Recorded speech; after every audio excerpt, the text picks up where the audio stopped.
Merci Simon. Effectivement, passage de relais avec Simon, on a fait beaucoup de choses ensemble, effectivement avec Drupal et différentes technologies front-end, notamment en Flash pendant très longtemps, et puis depuis une dizaine d'années avec Angular. Donc là, ce qui est rigolo, c'est que tout à l'heure, on a eu Albert, c'est ça, qui parlait des microservices. Donc en fait, on atomise un peu Drupal, donc on atomise un peu le back-end. Là, on va parler un petit peu de l'inverse, on va parler de l'atomisation du front-end. Donc là, je vais vous parler d'un système qu'on est en train de mettre en place. Donc là, ce que je vais vous présenter, c'est encore un petit peu fumant, et c'est pas encore vraiment terminé, c'est en cours. En tout cas, c'est une approche sur laquelle on travaille depuis longtemps, c'est-à-dire qu'on pense qu'une application web doit pouvoir fonctionner quel que soit l'état, les conditions de réseau, les conditions d'usage, qu'on ait du réseau, pas du réseau, une mauvaise bande passante ou une bonne bande passante, qu'on puisse accéder aux données de manière performante, et qu'on puisse également utiliser une application avec une expérience quasiment native en fait. Donc là, rien ne se perd, rien ne se crée, tout se transforme. Donc cette devise-là, je trouve qu'elle ressemble aussi bien au métier qu'on fait, qui est une sorte de chimie, où plein de gens différents, qui ont des compétences différentes et des visions différentes, arrivent à travailler ensemble pour faire une application, des sites web, enfin plein de créations. Et cette transformation, cette chimie, en fait, c'est à la fois des compétences différentes, c'est aussi des technologies différentes, et puis c'est aussi des technologies qui ne sont pas forcément différentes, mais qui évoluent de manière permanente, et donc il faut arriver à suivre tout ça et à orchestrer l'ensemble.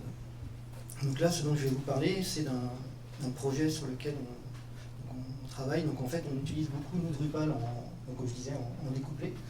Et donc là, ce qu'on est en train de mettre en place, c'est un back-office Drupal, en fait, qui permet de distribuer toute une série d'applications. Donc en fait, on n'a pas un Drupal et un front-end, on a un Drupal et une grande quantité de front-end possibles, d'applications qui sont devant, qui sont en fait des PWA. Donc là, le principe, c'est qu'on a un Drupal qui va contenir tous les contenus et qui va permettre en fait de créer des applications avec leurs données et faire en sorte que ces données ne soient plus soient exportées elles aussi dans un autre espace d'hébergement, pour faire en sorte que les données puissent être exportées de manière statique dans un bucket S3, et que l'application également soit déployée dans Netlify. Et en fait, c'est Drupal qui va s'occuper d'orchestrer tout ça, donc à la fois le déploiement de l'application dans Netlify et le déploiement des contenus dans S3. L'application que je vais vous montrer, elle fonctionne selon 3 modes. Donc il y a un mode qu'on a appelé Drupal Live, c'est-à-dire que l'application elle peut se connecter à Drupal et récupérer et afficher les contenus qui sont en train d'être contribués en live par les contributeurs. On a un mode où la même application, donc le même code source, va pouvoir récupérer ses contenus cette fois-ci depuis S3, parce qu'on aura déployé en fait tous les contenus sous forme de fichiers statiques dans S3 pour avoir un maximum de performance et bénéficier également des propriétés CDN de S3.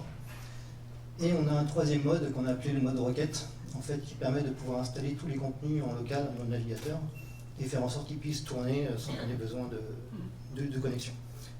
Et que, voilà, quel que soit l'état de la connexion, on est vraiment sur la performance.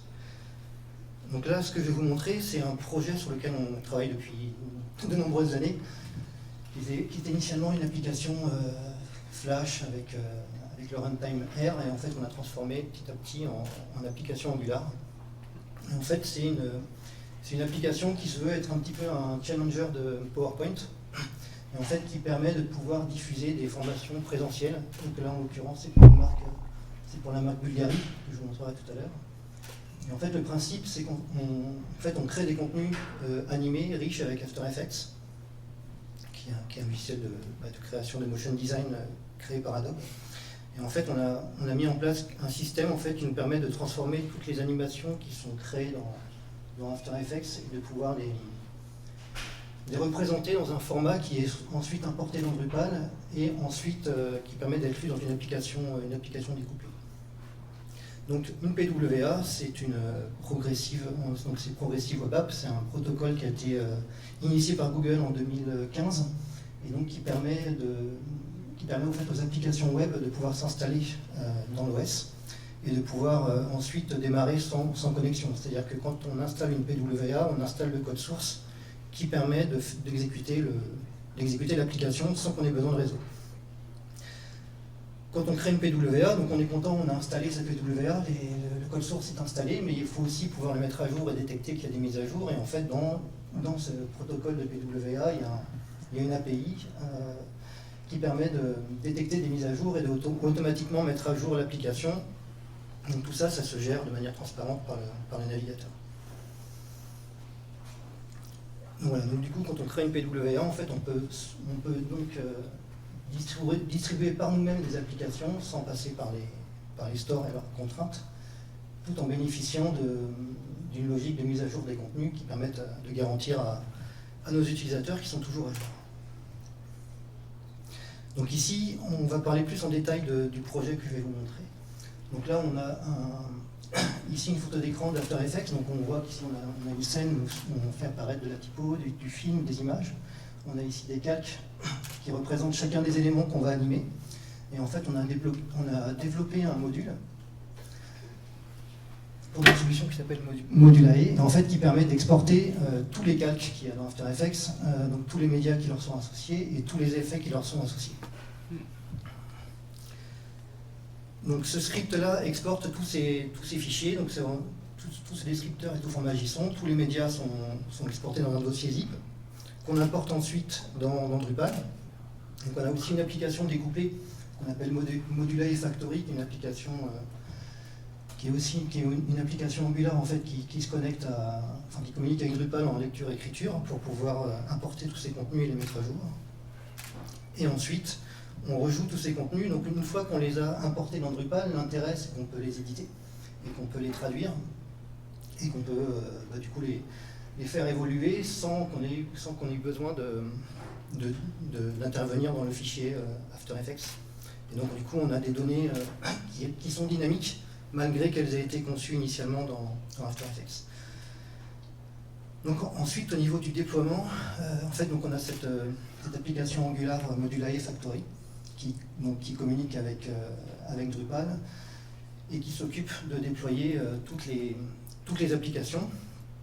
Et donc en fait, dans le scénario qu'on a aujourd'hui, on a une seule application et cette application elle est malgré tout customisable, c'est-à-dire que chaque application dans Drupal c'est une node de type projet qui contient tout un ensemble de données à l'intérieur, et en fait cette application, cette node-là, elle permet d'exprimer un thème visuel, donc elle permet d'exprimer des couleurs, de donner un nom à l'application, de pouvoir définir les icônes de l'application.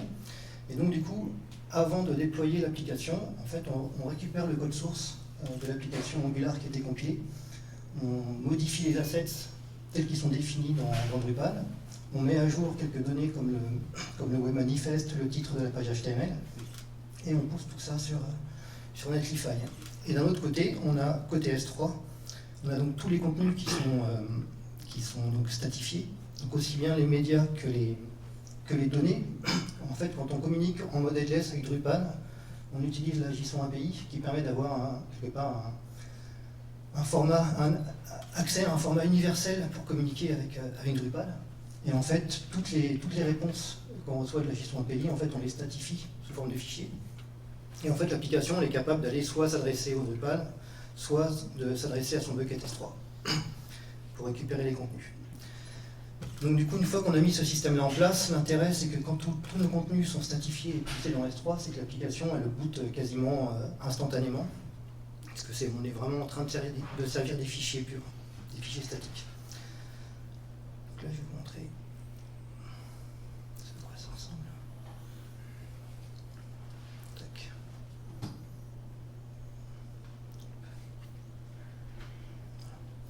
Donc en fait, il s'agit d'une application, c'est un module de formation qui permet de donner accès aux formateurs de la marque Bulgari à tout un ensemble de contenus qui sont liés à la gamme des produits ou à l'histoire de la marque, et le tout en 6 langues. On travaille aussi pour d'autres marques pour lesquelles on a une vingtaine de langues, donc on a encore plus de langues. Et donc on on a la possibilité de pouvoir avoir accès au... Donc ça, c'est une application qui est encore en cours de fabrication. Donc on a accès ici à ce qu'on appelle le storyboard avec la liste de tous les slides. On peut les personnaliser pour se faire des présentations plus courtes. Et puis on a également une preview en fait, qui permet un export print. Donc là c'est pareil, le chargement n'est pas terminé encore. Tout ça, en fait, on permet d'avoir ensuite une version imprimable de tous les contenus qui sont à l'intérieur. Donc les contenus qui vont s'afficher à l'écran et les contenus un peu grisés ici, qui sont en fait les notes qu'on donne aux formateurs. Et donc ici, quand on imprime, en fait, on a la vision print vraiment du programme. Donc on a une application qui gère les deux.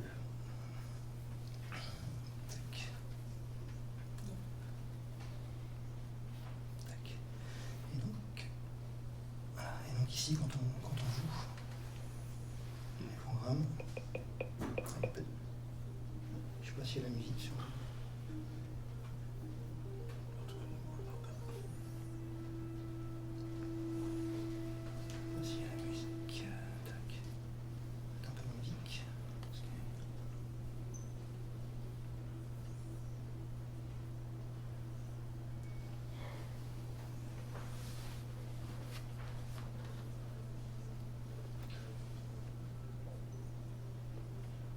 Non, c'est pas grave. Donc en fait ici on a accès à tous les slides qui permettent de jouer la présentation.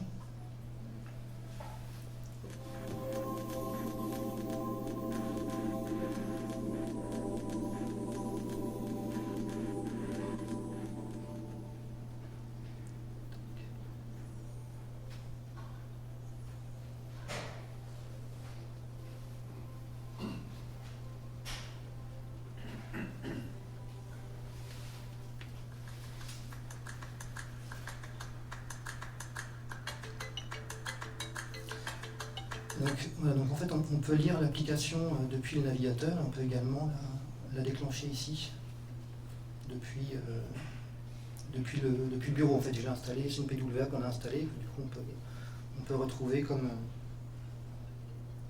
n'importe quelle application qu'on a installée. Et donc là on va faire le test voilà. Donc là je désactive ma connexion. Je lance l'application et en fait l'application, je suis en mode j'ai plus de Wi-Fi. Donc on a l'application installée qui se lance sans problème. Et puis normalement ici, hop, on arrive à lire. Là, je suis en mode j'ai pas de réseau. Et on a tout qui fonctionne et qui répond instantanément. Je sais pas si 10 minutes sont écoulées. Ouais. Donc voilà, c'était...